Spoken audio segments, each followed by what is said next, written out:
কেটে নিলাম একটু, সামান্য জলপাই টমেটোটা একটু কেটে নিলাম। তৈরি হয়ে গেল মুচমুচে আলু। এরপরে একটু সস দিলাম, হালকা লবণ দিয়ে করে নিলাম।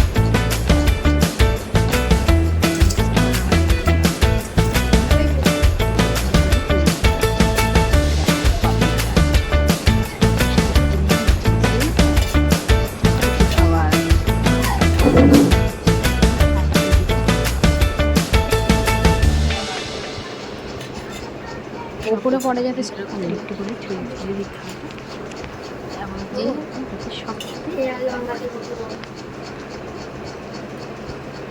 দিয়ে দিলাম। পেঁয়াজ কুচিও দিয়ে দিলাম।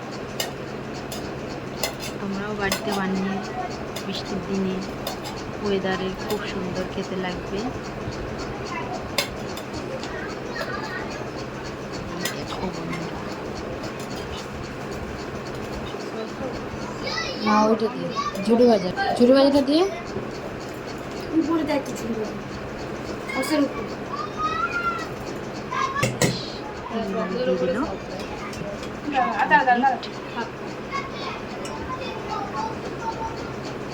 সসটাও দিয়ে দিলাম।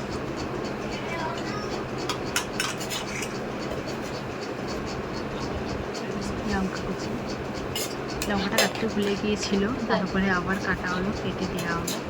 এই টক দইটা দিয়ে দিল।